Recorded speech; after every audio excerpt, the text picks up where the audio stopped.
Hi guys, Foxy, your drama teacher here. Today I'm going to be talking to you guys specifically about how to create an online audition or a video audition.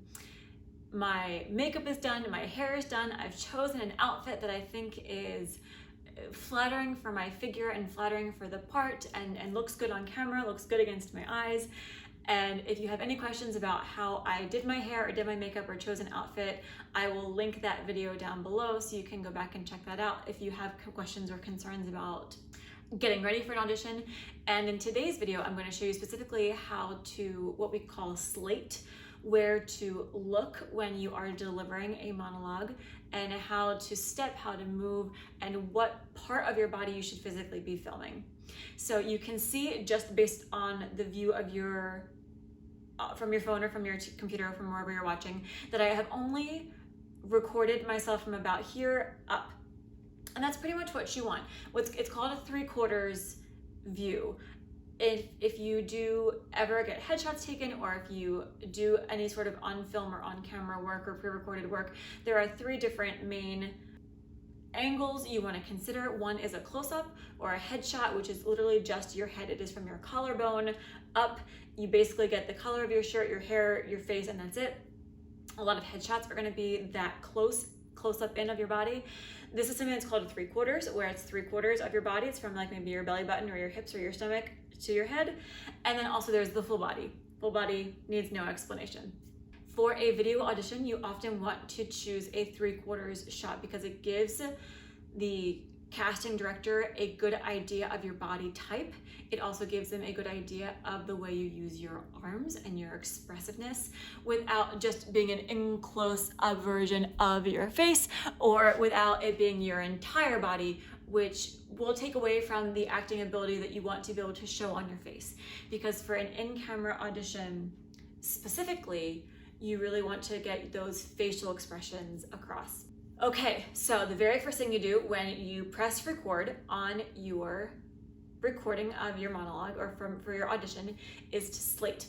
Slating says your name, and it says the play you're going to be doing a monologue from and the playwright. So you always want to give credit. You always want to identify what you are doing. You can say, I'm doing this person's monologue. You don't necessarily have to give the character, but you always want to give credit to the play or where you got the monologue from. If you chose a monologue from a monologue book, which I have my own thoughts about, which I'll go over in another video called Choosing a Monologue, you can say, I'm doing a monologue called a man's journey through the forest. I made that up. So then you just want to give the title of the monologue itself. So for example, if I was going to slate, I would push play on my recording. I would come over here and I would say, hi, my name is Corinne Fox, and I'm going to be doing a monologue from a play called The Good Guy by Eric Cobble. Or you could say something like, hi, my name is Corinne Fox, and I'm going to be doing a monologue from Twelfth Night by William Shakespeare. Then take a deep breath and go into it. Sometimes people look down and then they look up. Basically, as soon as you're done slating, the camera, the director, anyone at the table who's watching is going to know that you're starting. You don't have to be like, hi, my name is Corinne, and I'm going to be doing a monologue from Hamlet by William Shakespeare, and I'm going to start. Ready, set, go. Okay, here, I'm going. No, let's just slate, say your name, say the monologue, and then start. Now, when you are delivering a monologue, right now I'm directly at you. If I was slating in person, in front of a live table of people at a in-person audition, I would look directly at them when I introduced myself. That is where the direct eye contact ends. And I've been given this advice so many times. Never ever make direct eye contact with the camera. Never make direct eye contact with anyone at the casting table when you are delivering your monologue yourself. You don't want to break that fourth wall. You don't want to pull them in, because then they're going to be captivated, hopefully captivated by what you're doing and not thinking about your performance objectively. So you don't want to treat them as the person you're acting against. You want to establish someone else that you are acting against and have that be your focal point. So for example,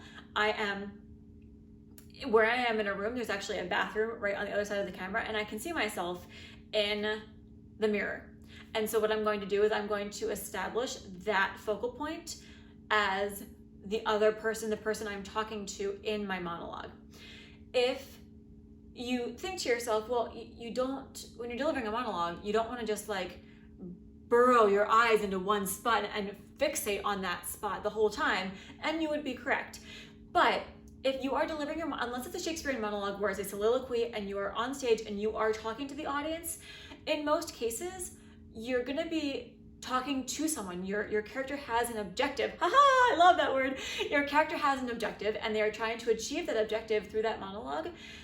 And that means they're trying to get something out of another person.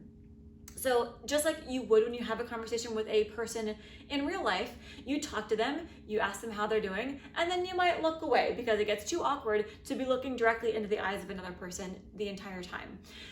So this goes along with doing enough background work, doing enough character development, doing enough scoring or understanding of your monologue itself to know exactly when am I looking at the person I'm talking to in the monologue, and when do I look away because it's too awkward to look at the person right now. Now I'm going to go back to them because I really need to address them directly, and I'm sorry. This is why I've chosen to talk to you today. But then I'm going to look away again because I can't look at you right now, and then I'm going to go back to you so that you understand what I'm trying to say. Right? So have that point. If you can't look in a mirror when you're recording yourself, put a sticker on the wall or use a picture or use a doorknob. Use something that is behind the camera, that is above the camera. That's also another key point, that is above the camera. So that way you can always go back to that same exact point whenever you want to address a person. Okay, I'm going to deliver a monologue for you now, and I want you to pay special attention to when I'm looking at the person I'm speaking to and when I'm looking away. I'm going to make it a little bit more dramatic for emphasis so that you can see specifically and intentionally what I'm trying to do. Okay. Hello, my name is Corinne Fox, and I'm going to be delivering blah, blah. So that was a terrible slate. What happens when you do a terrible slate, especially when you're recording it from home? Stop and start over, okay? So that's what I would do if I was recording this for a audition. I would stop it, pause it, delete it, start over again, okay? So here we go, fresh start. Hi, my name is Corinne Fox, and I'm going to be delivering a monologue from a play called The Dead Guy by Eric Cobble. A group of contestants have to try and tame wild animals. Alligators, pythons, leopards. The winner gets $1 million and a new pet. Stitches, mechanical legs. You know, it just isn't working out like we planned. And not because of the injuries, but because of the ratings. We are tanking on Monday nights. That's why I need you. No leopards. No leopards. The network, they pulled the plug on heavy petting, and I promised I'd come up with something to fill the last week. So in our new show, we get to see how a totally ordinary, average, nice guy who's never caught a break spends $1 million in 7 days. That's the hook of the show. And at the end of the week, okay, so that was not intentional. Started coughing in the middle of the monologue. I'm recording it. So what would I do? Stop and start over. Now I went not enough through the monologue so that you guys can understand when I looked directly at the person I was talking to versus when it got a little awkward. And so I looked away because I didn't want to have to look to see what kind of facial expressions they were making. Whatever you do, make it genuine, make it true to life.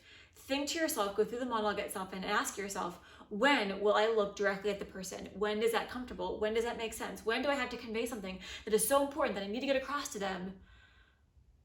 But maybe I'm reconsidering. Maybe I'm having a change of heart. You can look away, but then always go back. And if you have that same focal point every time, you're consistent. And consistency is key. All right, that's all I've got for you guys today. So I hope that was helpful for how to record a monologue. Remember, pick a focal point, slate to the camera, but then don't look at the camera again afterwards. When you're done, you can be like, you can look back at the camera and you can say, thank you so much. And then you can stop the recording. That way they know that you're finished. All right, I hope this was helpful, guys. I'll see you later. Bye.